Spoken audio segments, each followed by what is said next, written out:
Fala investidor de Magalu e fala investidora de Magalu. Eu quero saber de vocês aqui se vocês acompanharam a queda que nós tivemos hoje, no dia 16. Basicamente, a empresa ela derreteu mais de 20%.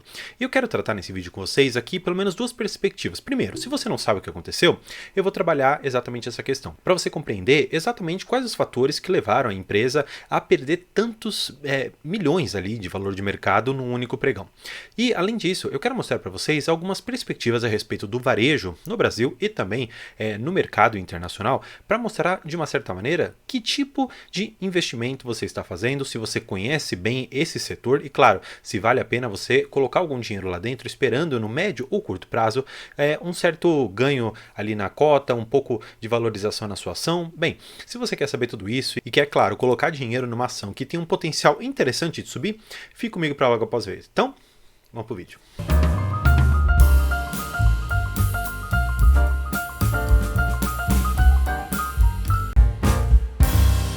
Antes de trazer vocês para o vídeo, eu quero pedir encarecidamente para que você se inscreva aqui no canal. Eu já hoje conto com basicamente 1.853 seguidores, então agradeço a todos vocês que me seguem. E claro, se você não conhecia o canal, seja bem-vindo. Não esqueça de se inscrever aqui, de, claro, curtir o vídeo se ele agregou alguma coisa para você. E claro, eu tenho também uma meta de 2.000 inscritos e quando eu alcançar essa meta, nós vamos basicamente fazer uma live na qual eu vou trabalhar sobre diversas questões sobre o mercado financeiro e vou também abrir a possibilidade de nós conversarmos. Claro, você pode trazer também a sua carteira, pode trazer algum ativo específico que você queira, a minha opinião, e eu vou ter essa live com vocês, claro, divulgada com bastante antecedência para que a gente consiga se preparar e ver o melhor horário para todo mundo, para que todos consigam participar e conversar comigo. Bem, independente de você ter se inscrito ou não, vamos para uma informação que é importante que eu acho que vai impactar no seu bolso, que é, por que Magazine Luiza desabou tanto após o seu balanço? Bem, isso é extremamente claro para nós que as empresas normalmente têm o seu valor de mercado muito atrelado ao lucro que ela dá. E quando uma empresa, por exemplo, ela dá um prejuízo, ou talvez um prejuízo maior do que aquilo que era esperado, o mercado, dentro da Bolsa de Valores, bate muito naquela cotação, naquele valor da ação.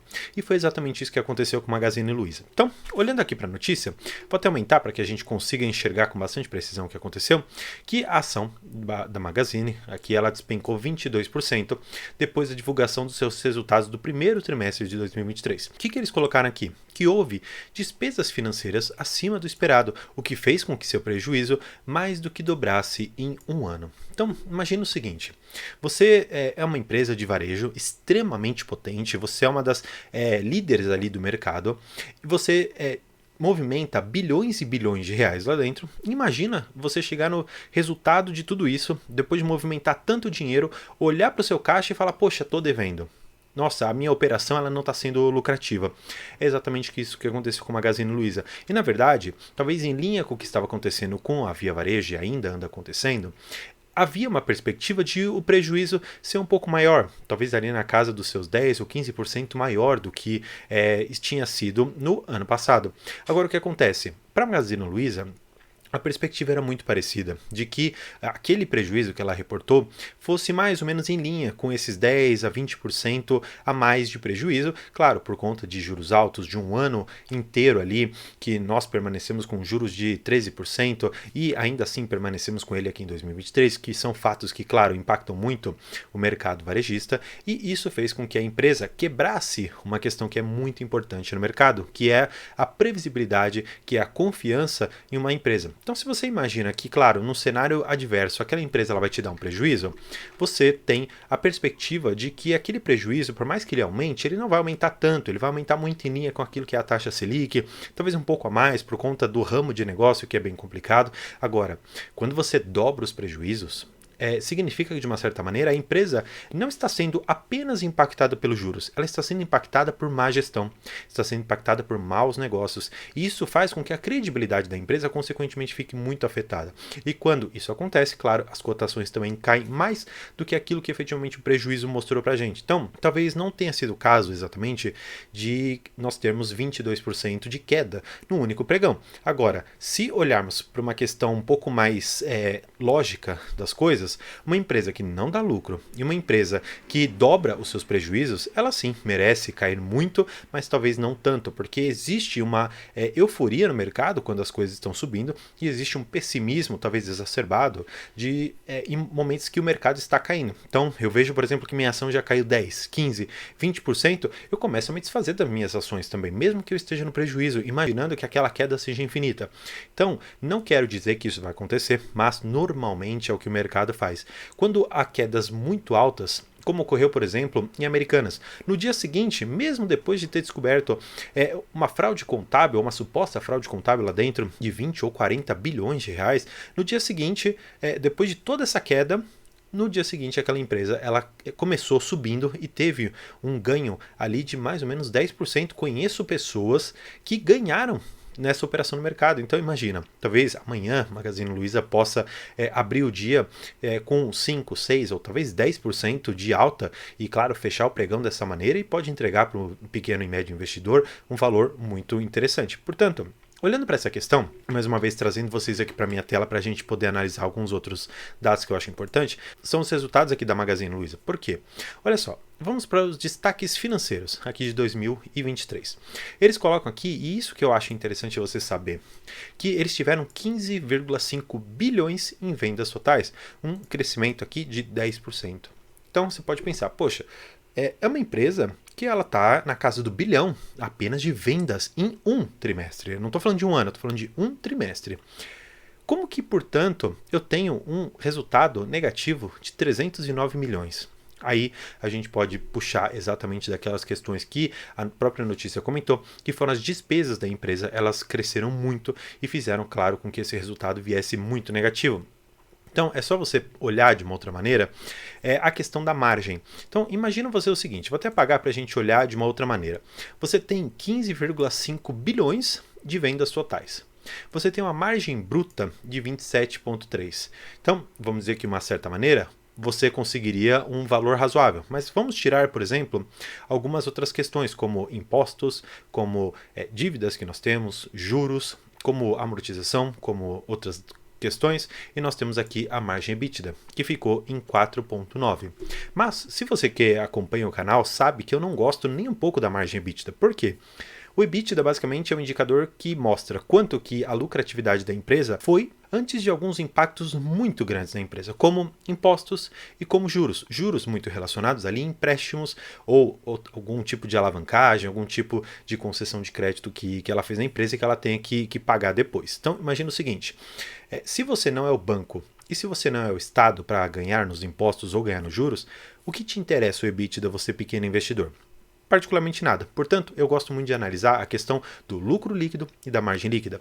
Se efetivamente olharmos para isso aqui, a margem líquida da empresa é de menos 3,4, ou seja, significa de tudo que ela gera, ela ainda traz um prejuízo para nós de 3,4%, mostrando de uma certa maneira alguma das duas coisas. Ou que a empresa ela tem uma barreira competitiva extremamente baixa e isso faz com que a margem desse tipo de mercado seja mais baixa, que é exatamente o caso do varejo. Então, imagina você o seguinte, você tem uma geladeira que você pode comprar nas Casas Bahia, ou você tem uma geladeira que você pode comprar na Magazine Luiza, na Americanas, na Shopee, no Mercado Livre, enfim, qualquer uma delas que você quiser.